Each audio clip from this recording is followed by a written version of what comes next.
The climax came at an emergency community meeting called by concerned residents who were starting to see through Lydia's deception.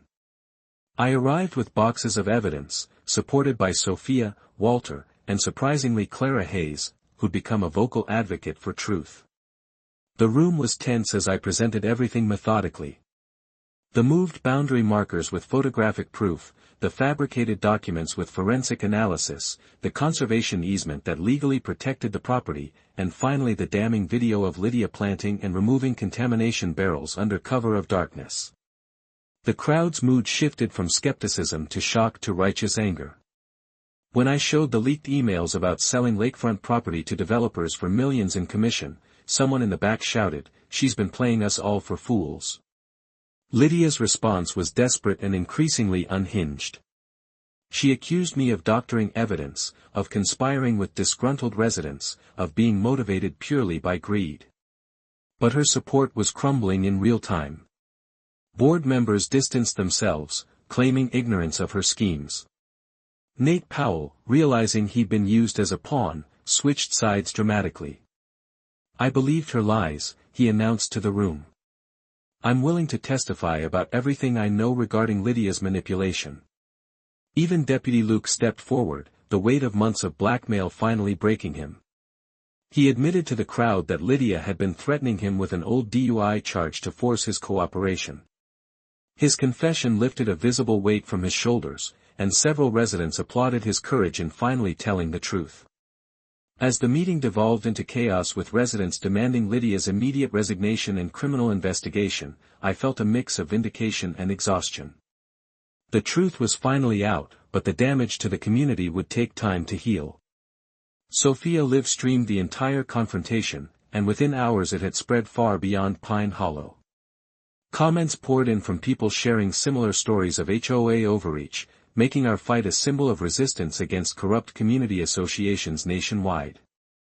Lydia tried to leave quietly through a back exit, but residents had anticipated this, blocking her path and demanding answers about missing funds and other suspicious activities over the years. The investigation that followed revealed the true scope of Lydia's corruption. The contamination stunt was just the latest in a long line of fraudulent activities designed to seize valuable properties for profit. She'd been building a real estate empire on the backs of her neighbors, using HOA power as her weapon of choice. As police gathered evidence from her home and office, one detective mentioned finding detailed plans for at least a dozen more property grabs. The conservation easement had saved not just my lake, but potentially the entire character of Pine Hollow from corporate development. The courthouse was packed for Lydia's preliminary hearing. She sat at the defendant's table, her usual HOA folder replaced by a legal pad covered in frantic notes. Her expensive suit couldn't hide the defeat in her eyes. As witness after witness testified about her schemes, the full scope of her corruption emerged. She'd been systematically targeting properties with development potential, using HOA rules as weapons of intimidation, and pocketing substantial bribes from developers eager to transform the quiet community. The prosecutor presented overwhelming evidence of falsified documents, embezzlement, wire fraud, and conspiracy. But the most damaging testimony came from an unexpected source, a man in an expensive suit who'd been sitting quietly in the gallery.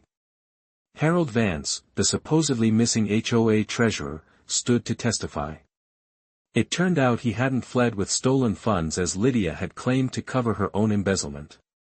She'd framed him when he discovered her criminal activities, forcing him to disappear to avoid false prosecution.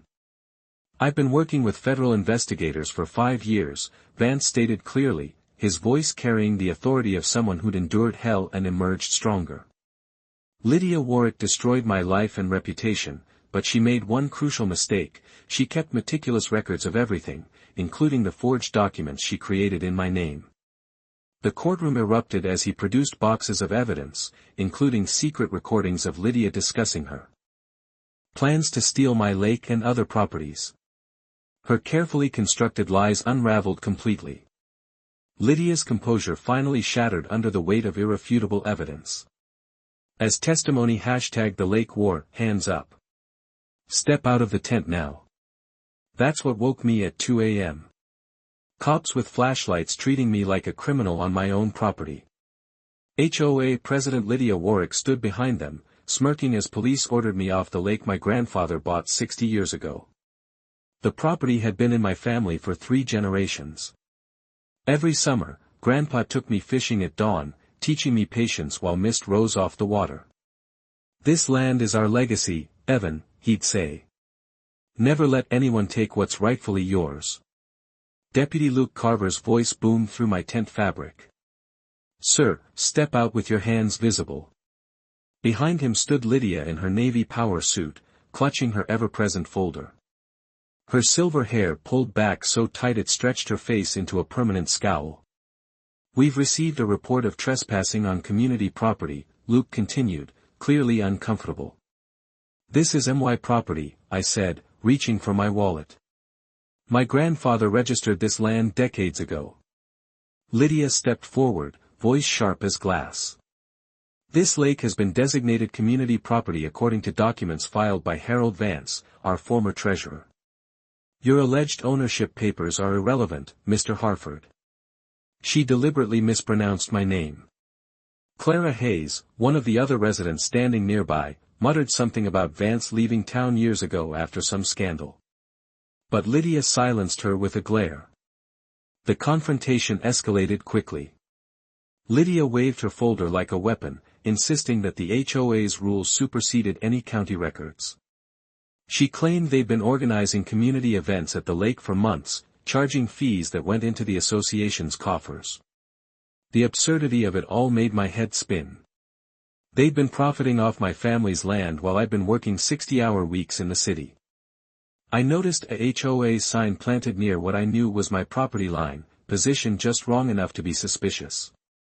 As I packed up my tent under their watchful eyes, the injustice burned in my chest. 35 years old and I was being kicked off land that held my childhood memories, fishing with Grandpa, learning to swim, camping under stars that seemed brighter back then. Luke avoided my gaze as I loaded my gear, but I caught him whispering something to Lydia about not pushing too hard. She dismissed him with a wave, her eyes gleaming with a satisfaction that made my skin crawl. The other residents shuffled uncomfortably, some recording on their phones, others looking away as if embarrassed by the spectacle. I drove back to my ranch house in silence, my knuckles white on the steering wheel. Inside the old barn, I found boxes of my grandfather's papers and started digging. There it was, a letter from the HOA dated 5 years ago, requesting he donate the lake to the community for everyone's benefit.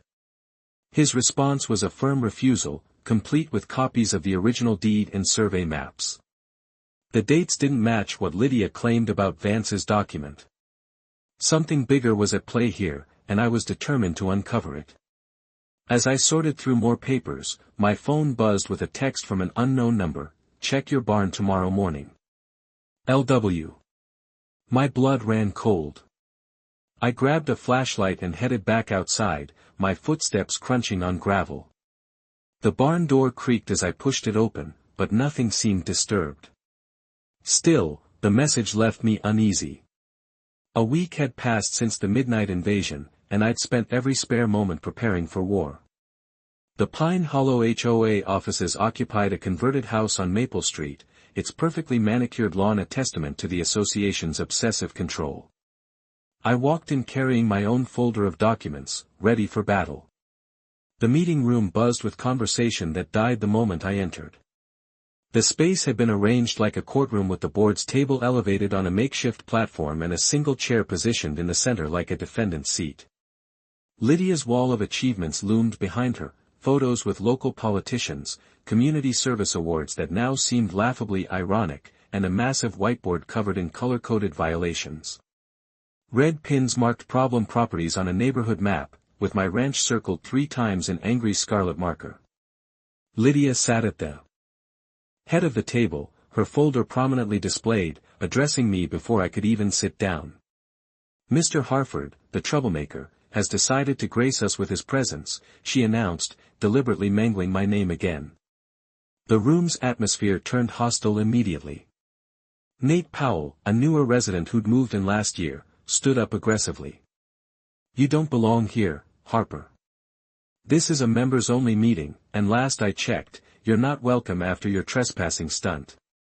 His face flushed red, veins bulging in his neck like he was personally offended by my existence. Other board members shifted uncomfortably in their seats, caught between Lydia's authority and their own sense of fairness. I held my ground, spreading my documents on the table. These are the original property records, including the survey from 1968 that clearly shows the lake within my property boundaries. Whatever documents you claim to have from Harold Vance are either forgeries or misrepresentations. Lydia's laugh was sharp and dismissive. Your grandfather's old papers mean nothing compared to the community's needs. We've established precedent through usage, and our lawyer agreed. She pulled out a letterhead document, waving it like a flag of victory. That's when Sophia Bennett leaned over and whispered in my ear. This 29-year-old marketing freelancer had moved to Pine Hollow recently, and I'd noticed her recording the meeting on her phone, trying to be subtle about it. My mom was forced to sell her house because of made-up HOA violations, she murmured. Lydia's been collecting event fees at your lake, thousands of dollars that mysteriously never show up in the HOA's public financials. I've been documenting everything for my vlog. The revelation hit me like a lightning bolt. This wasn't just about control. It was about money.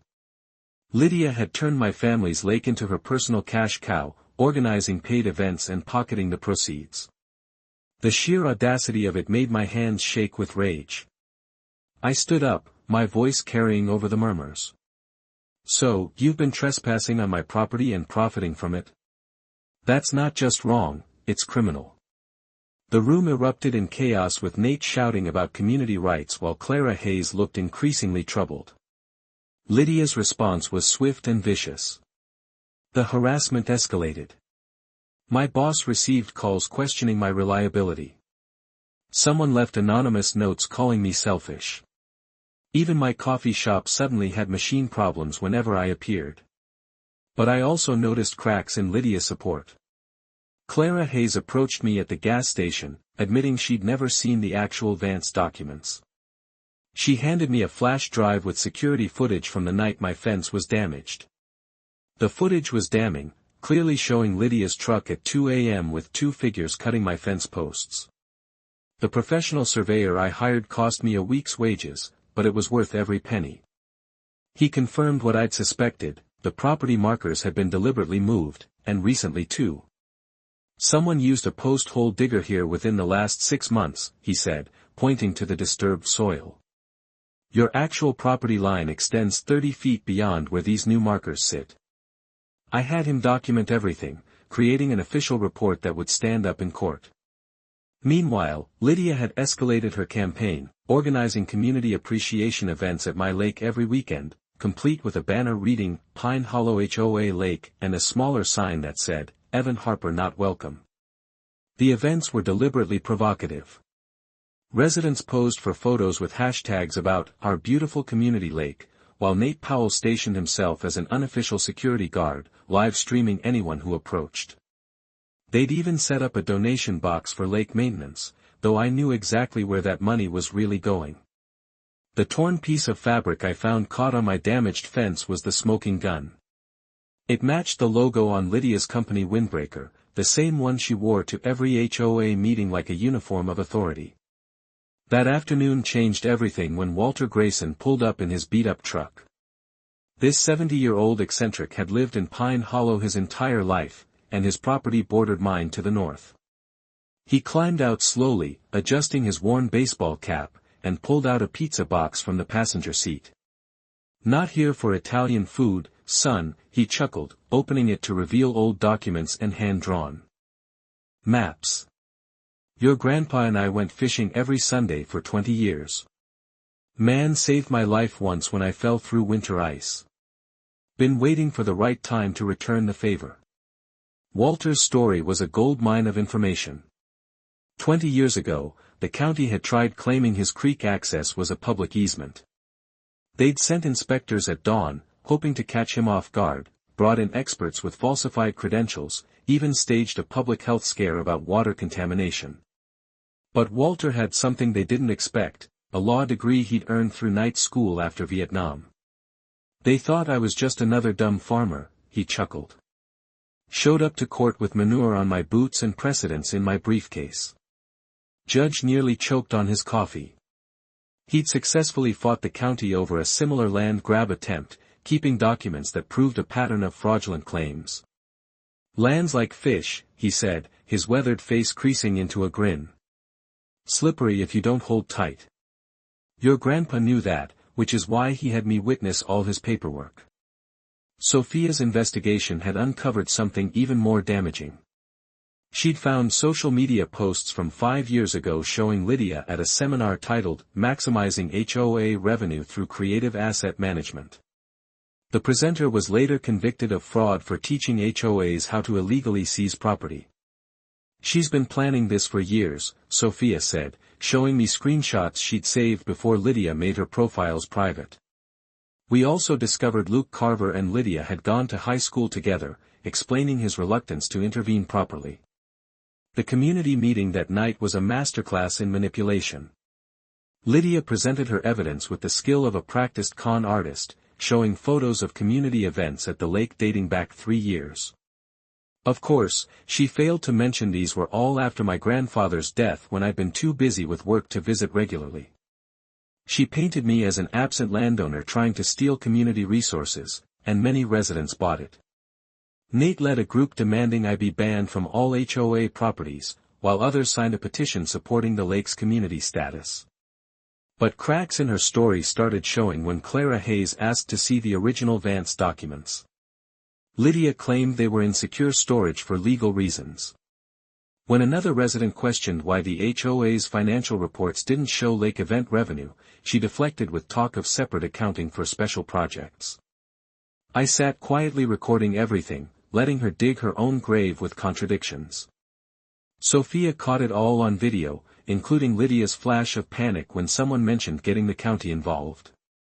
The real shock came when I decided to camp at the lake again that night, asserting my rights. This time, I wasn't alone.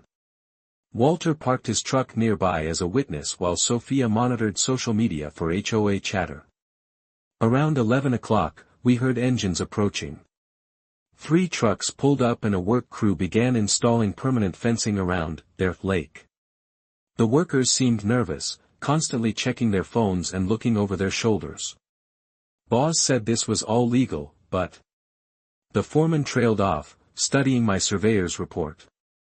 His crew exchanged worried glances. We ain't trying to steal nobody's land, mister, one of them spoke up.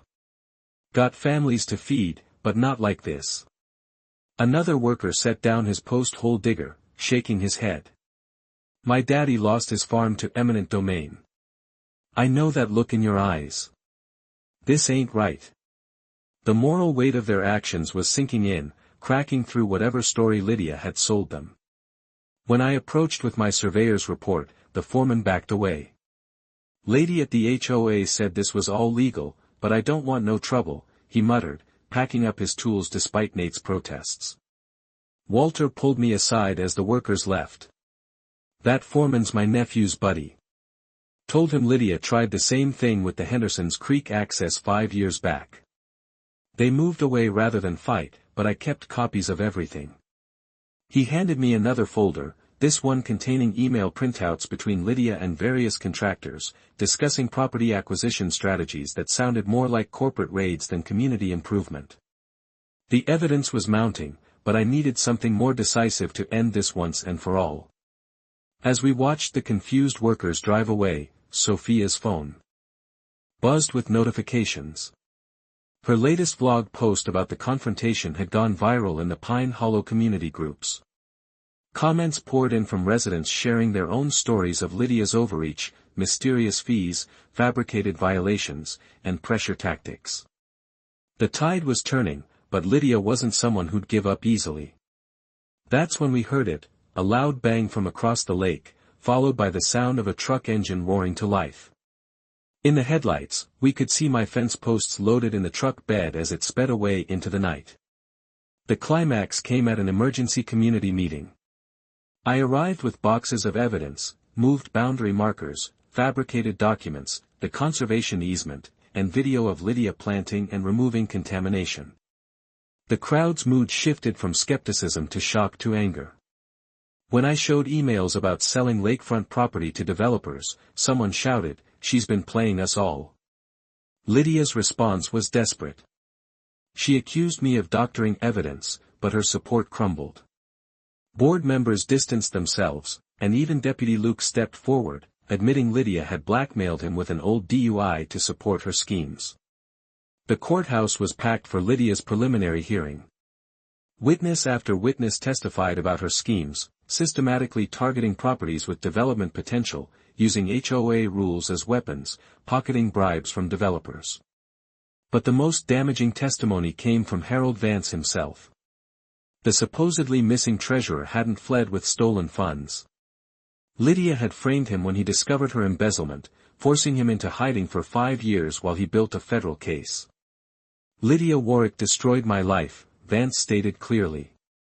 "But she kept records of everything, including the forged documents she created in my name." As evidence mounted, Lydia began confessing in desperation. Harper's Ranch was going to be the crown jewel, she admitted, voice cracking. 50 acres of lakefront property worth millions.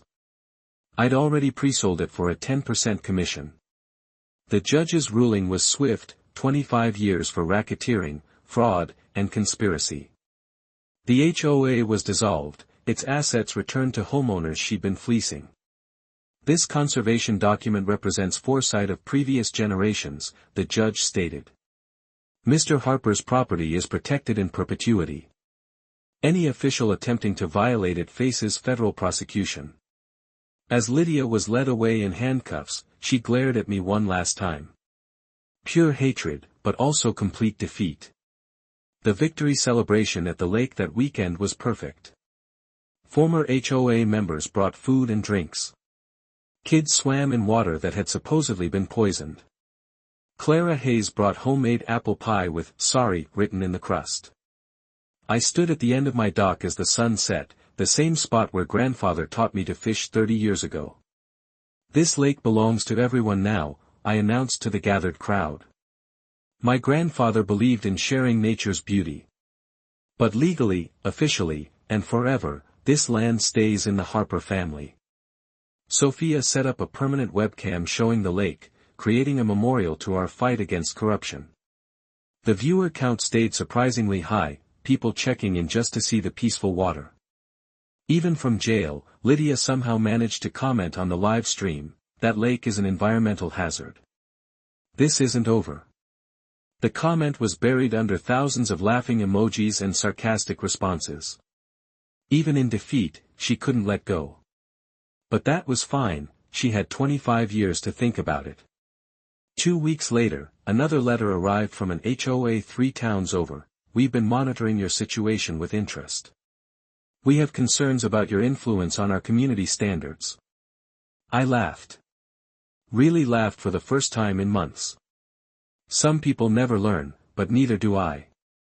I'd fought one corrupt HOA and won, and I'd do it again if necessary. Sophia suggested turning our story into a documentary. Within days, 3 production companies reached out. The tale of one man standing against corruption had resonated with millions facing similar bullying. I made sure any profits would go toward a legal fund for others fighting HOA corruption. Lydia had inadvertently created a movement, probably not the legacy she'd intended. Sometimes the best revenge isn't just winning. It's making sure the villain's victims can win too. The final shot would be perfect, me fishing on my dock at sunset, water calm and peaceful. No HOA signs in sight. In the distance, Walter's laughter echoing across the water as he tells stories about the old days. But the real ending came quietly. As I sat by the lake one evening, a family of ducks swam by, the same species grandfather loved to watch. The water was clear, the air peaceful, and for the first time in months, I felt truly at home. The HOA war was over, and we'd won. More importantly, we'd protected something worth fighting for. Not just property, but a legacy of standing up to bullies, no matter how powerful they seem. That's a lesson worth passing down to the next generation. So that's my story, how a midnight police visit turned into a federal investigation, how a corrupt HOA president ended up in prison, and how a simple man fought for his family's land and won. Has anything like this happened to you? Did you ever face down someone who thought they could push you around? Drop a comment and share your story. Because if I learned anything, it's that regular people can beat the system when they refuse to give up. And sometimes, just sometimes, the good guys really do win.